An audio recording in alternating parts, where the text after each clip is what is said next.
So, AI is everywhere now, isn't it? You hear about it constantly. Yeah, it really feels like that. Like Yeah. it just appeared overnight. Exactly. But, well, the story is actually much longer. It goes back decades. It really does. So, in this deep dive, we wanted to trace that journey, hit the key moments, Pull out the really crucial steps that got us here. Right.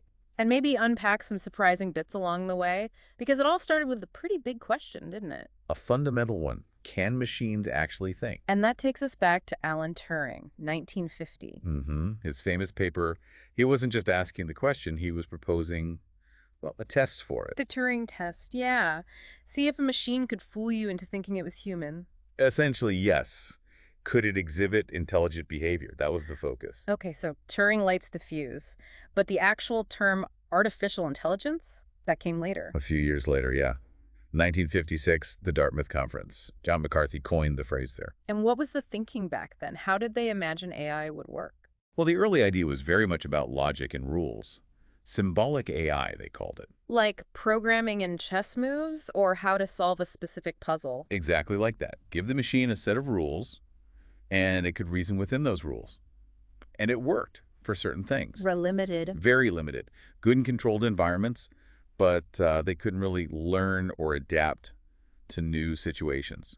The real world is messy. Which I guess led to some problems down the line. The first AI winter. Yeah, that hit in the 70s and 80s. Progress kind of stalled. Why was that? Just didn't live up to the hype. That was a big part of it. The promises were huge, but the reality was, well, computing power was limited. And the rule-based approach just couldn't scale to complex, real-world problems. So the funding dried up.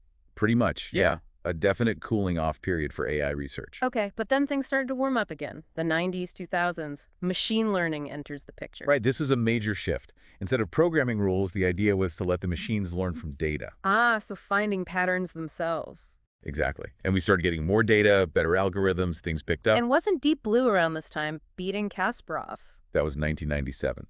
A huge milestone. IBM's machine beating the world chess champion. It showed what was becoming possible. Wow. And we also started seeing early recommendation systems, speech recognition. Yeah, the seeds of AI becoming more practical, more integrated were definitely sown then.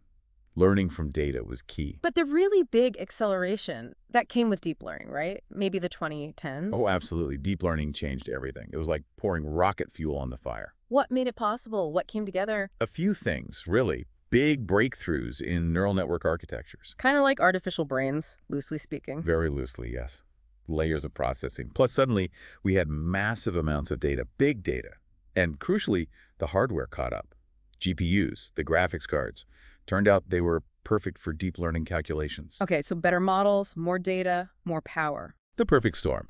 And that led to the AI we see now, amazing image recognition. Yeah, identifying cats in photos. Or translating languages pretty well, finally. Right. And the virtual assistants on our phones and speakers, Siri, Alexa, that's all deep learning. And AlphaGo, beating the Go champion in 2016. That felt significant. Hugely significant. Go is vastly more complex than chess. AlphaGo didn't just calculate. It showed almost intuitive strategies learned from playing itself millions of times. Incredible. So that brings us almost up to date. Now we're talking generative AI. I think the 2020s, large language models or LLMs like GPT. And things like DLEE, creating images from text. Exactly. Multimodal AI, too. Yeah. AI that understands and generates different types of content. Text, images, code, audio. It feels different. Like AI isn't just analyzing anymore. It's creating. That's the leap, generating genuinely new stuff that seems coherent, creative even. And it's moving out of the lab and into, well, everything. Tools we use for work, for fun. It really is becoming embedded. An assistant for writing, for brainstorming, for making decisions sometimes. It's kind of mind-blowing. From can machines think in 1950 to AI generating art and writing code today, just a few decades. An incredible trajectory. It really makes you stop and think, doesn't it?